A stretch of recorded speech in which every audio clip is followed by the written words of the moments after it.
अरब सागर है। यहाँ अलग अलग जगहों पर पानी में डब्बे डूबते, उतराते, तैरते दिखाई दिए। जब इनके भीतर झांका गया तो उनमें नशीले पदार्थ भरे हुए थे। पानी के रास्ते हिंदुस्तान में ड्रग्स कौन भेज रहा है और किसके लिए? अरब सागर में ड्रग नेक्सस का बड़ा खुलासा हुआ है। महाराष्ट्र के रत्नागिरी जिले के समुद्री तट किनारे पर 250 किलो चरस यानी ड्रग्स बरामद किए गए हैं।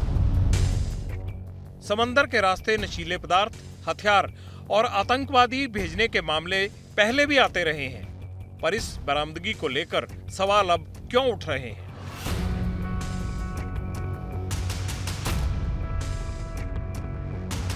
पंद्रह अगस्त की पूर्व संध्या पर जब कस्टम विभाग और रत्नागिरी पुलिस सुरक्षा का मुआयना कर रही थी, उसी दौरान समुद्र के किनारे कुछ संदिग्ध पैकेट मिले। जब इन पैकेट की जांच की गई तो इसमें ड्रग्स बरामद किया गया।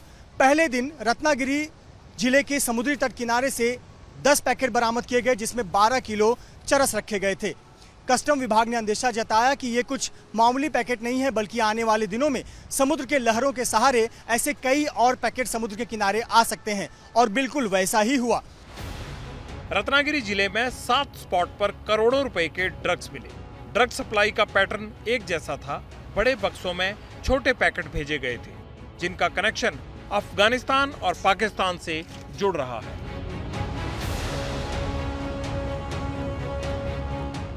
पंद्रह अगस्त से लेकर 18 अगस्त के बीच में रत्नागिरी जिले के 7 से 8 समुद्री तट किनारों पर अलग अलग पैकेट बरामद किए गए। जब इनकी जांच की गई तो कस्टम विभाग और रत्नागिरी पुलिस को 250 किलो ड्रग्स मिले।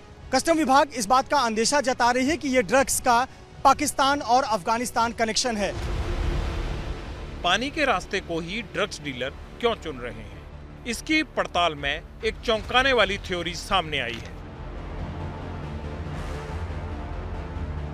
पहली थ्योरी ये बताई जा रही है कि इस ड्रग्स को ड्रग तस्करों ने इसलिए फेंक दिया क्योंकि इंडियन कोस्ट गार्ड की नजर रहती है, और इस ड्रग्स को अपनी जान बचाने के लिए समुद्र में फेंक दिया, और ये ड्रग्स बहते हुए रत्नागिरी समुद्र के किनारे पहुंच गए। तो वहीं दूसरी थ्योरी ये कहती है कि ड्रग तस्करों का एक नेक्सस अरब सागर में काम करता है, और इन ड्रग तस्करों ने इन पैकेट्स को समुद्र में फेंका ताकि उनके नेक्सस से जुड़े हुए लोग इन पैकेट्स को समुद्र के किनारे से जब्त कर लें और फिर इन्हें भारतीय बाजारों में फैला दें। समंदर के रास्ते ड्रग्स की तस्करी क्यों चिंता बढ़ा रही है, इसे आंकड़ों के जरिए समझिए।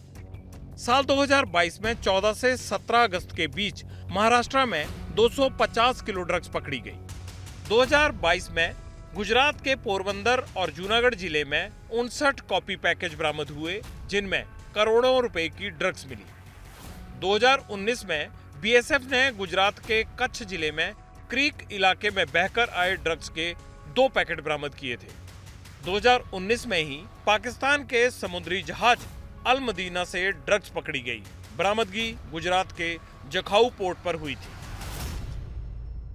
साल 2022 में गुजरात के तट पर भी, पोरबंदर तट पर भी इसी प्रकार से ड्रग्स मिले थे। साल 2019 में गुजरात के जखाऊ पोर्ट पर भी इसी प्रकार से कॉफी के पैकेट मिले थे, जिसकी जांच की गई तो पता चला उसके अंदर ड्रग्स है।